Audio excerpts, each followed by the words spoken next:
agartanii hin agarre agartanii hin agarre agartanii. Egaa ashama harka fuunee kabajamtootaa fi daawwattoota hordoftoota keenyaa nageenyi koo kan jaalalaa fi kabajaa bakkaa fi lafa jirtan siniif haa baay'atu hunduma keessaniif jechuudha. Mattenaal jedhuun tire dhufeen jiraa jechuudha. Egaa warroonni mana waleetii haaraa taatan laayik sheer gochuudhaan gara maamila keenyatti dabalamaa jechuun asumarraan affeerraa kooti har'a immoo jechuudha. Biyya Arabaatii galee hojii akkanaa akkamittiin hojjedha.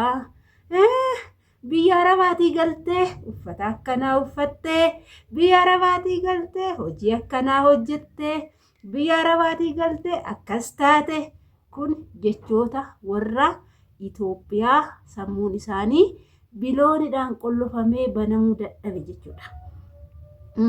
Isinoo warroonni gola madaamii keessa teessanii shintibeetii Arabaa dhiqaa eenyummaan naan jedhu ebalummaan naan jedha osoo hin jedhin saa 24 yeroo keessan hojii irratti dabarsitan boqonnaa tokko malee sa'aatii nyaata keessanii dhabdanii sa'aatii kaman gattaa'ee misaa koo nyaadha qursii koo nyaadha jettan hundaaf jechuudha viidiyoo. Egaa yeroo darbee hojii xiqqishuushii eegaleera. Hojii kana immoo ittiin guddisaa deemaa. Kanarra guddadhee tana sinitti mul'adha kan jedhu. Mee hojii xiqqishuu kanarraa faayidaa ni qaba moo hin qabu? Yaaduman hojii kana jalqabe moo an jedhus jechuudha. Egaa waa'ee hojii kanaa bal'inna isaa sinii qabadheen gara keessa dhufaa jira. Waaqayyoon naa gargaaru. Egaa xiqqishuurraa kan gara guddaati. Egaa hojii kana hundi keessan ulaalaa. Hojiin kun ergan jammaree reefu amma jechuudha. Amma wanta ji'a tokko hin guunneedha. Wanta torbee 3 akkas bichaadha jechuudha. Inna hojii kana ergan jalqabe waan akkasiiti. Egaa waan xiqqishuurraa bakka guddaa ga'uu kan dandeessudha.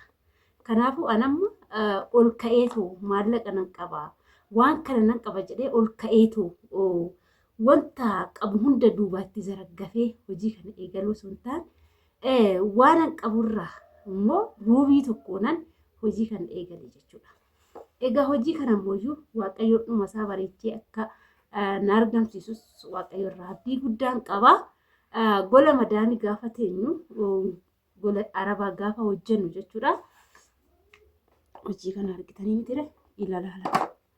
Jalaa cabdii kan እናንተ ማይገዘበ argitanii in agarre argitanii in agarre argitanii እናንተ gabaarrachuu oolfachuu yoo baattan hojii akkanaa kan manuma keessanittuu nyaata keessanii yoo oolchitan yeroo ammaa kana Itoophiyaa keessatti killee takkittiin birrii magaalaa Qarsaa keessatti birrii 20 hanga 22tiin oolti jechuudha.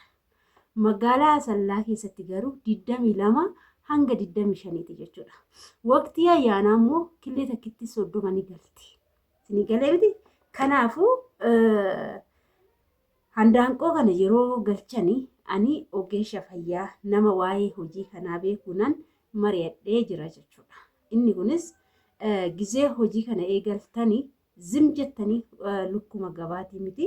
Amma kan gabaa keessattuu ta'ee cuucutii san kan guddisan jiru. Cuucutii suni yeroo dheeraadha kan isheen namarraa fudhattu. Ni galee miti yeroo dheeraadha. Yeroo dheeraadha cuucutiin kan sinirraa fudhattu. Kanumarra immoo lukkuu killeedhaa geesse kan buustu kan si fayyaddu kan immoo faayidaa galchuu eegaltu malee cuucutii suni baatii 4 baatii 5 sin tursiisuu dandeessi jechuudha. Killee osoo sinin kennin tajaajila osoo sinin kennin ani cuucutii akkasii galcheen ture yeroo sanii jalqabarratti jechuudha. Cuucutii sun kuuniin guddatu kuuniin du'u kisaaraanis jira faayidaanis jira jechuudha. Ni galee miti amma immoo deebi'ee isaan dhiisee tanan kan killee buusanan galche jechuudha. Ni galee kan killee buusan kan tajaajila eegalanan galchaa jira jechuudha. Egaa lukkooleen kun maqaa garaagaraa qabu. Yeroo galchinu maqaa garaagaraa qabu. Mee lukkoolee akkamii akkan galchaa jirus immoo gaafa dhufanii na bira gaanis immoo wal biraan geenya. Kun immoo kan akkanatti naa kennaa jiran firee baay'ee osoo hin taane lukkuu haga firee 7 qofaadha jechuudha. Waan sin ajaa'ibu lukkuma firee torbaa bichaadha amma kana farkaa qabu. Amma immoo itti dabalee sanii ol gara Adaamaa kanaa bichisiisaa jira jechuudha. Egaa asumarraan illee wanti nani viidiyoo kanarratti sinii qabadhee dhufeef jechuudha. Yeroo baay'ee waan guddaa hojjechuu hawwina, hojii gurguddaa hawwina.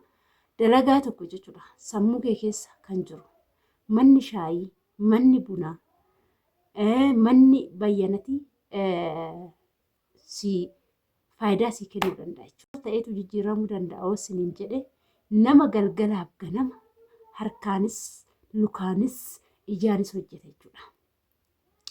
Qaala'insi jireenyaa yeroodhaa gara yerootti dachaa 3-4 dabalaa jira yeroo ammaa kana. Dhugaan isinitti dabalaa jira. Nama sodaachisa gara fuulduraa akkamittiin jiraadha akkaman ta'a kan jedhu haala yaaddessaa keessa jechuudha kan nuti jirru.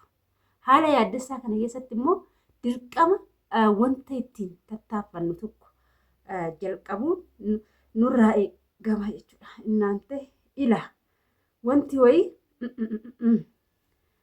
kanaaf jechuudha kaayii kanaan ani isiniin jedhu jechuudha. Birrii guddaa qabaattanii hojii gurguddaa banuu osoo hin taane Itoophiyaa keessa galtanii shaanxaa gurguddaa baattanii gara Itoophiyaa galuu osoo hin taane sammuu gurguddaa, yaada jajjabaa, ofitti amantummaa, eenyummaa kee dhabus nan argadha kan jettu. Dhugaan isin jedha maallaqni biyya Arabaatii galu bubbee hin barara jechuudha. Nan qaba osoo jettu of harkaa dhabda. Baankiidhaa maallaqa akkanaan qaba osoo jettu gaafa biyya galte jedha jechuudha. Hin barara. Gaafa galte immoo namni hin rakkatta siin jedhee tasumallee biyya Arabaatii galte hin rakkatta namni siin herreegu jechuudha. Osoo wanti fedhe galee. Kanaaf maallaqa tokkoffaa gaafa biyya galte akka waa qabduuf hin taasisin. Bakka biyya Arabaa hojjettee akka waan rakkoo sirra gahee waan tokko humaan qabne harka duwwaa galteetti kushush of godhe. Kushush! Deebiitii immoo gaafa galtee hojjettu sanis jechuudha. Maal gochuu qabda yeroo hojjettu, yeroo dalagaa kee hojjettu bakka akka nama wanni ofin akka abbadii Itoophiyaa keessatti of akka abbaduu yeroo ammaa miidhaa namarraan gaara jechuudha. Rakkoo namarraan gaara.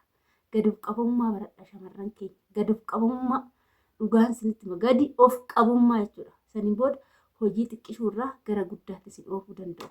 Jalqabuudha malee ol kaatanii maallaqan qabatanii hojii guddaa banuu iyyaadina isin jedha. Egaa hordoftoota keenya waliin teessan isiniif dhufti, isin jabeessiti, isinis hojiin ta'uu qabdu isiniin jedha. Egaa kana fakkaata isiniin jedha. Amma immoo viidiyoo biraatiin walitti deebina. Isin like, share, subscribe gochuudhaan na jajjabeessaa. Gaafa isin na jajjabeessitan kan caalu jajjabaadheen gara keessan dhufa jechuudha. Kan caalu kanarra. Isiniifis mul'ata, ofiifis mul'ata ta'ee jabaadheen gara keessan dhufaa isiniin jedha. Egaa kana fakkaata turtii gaarii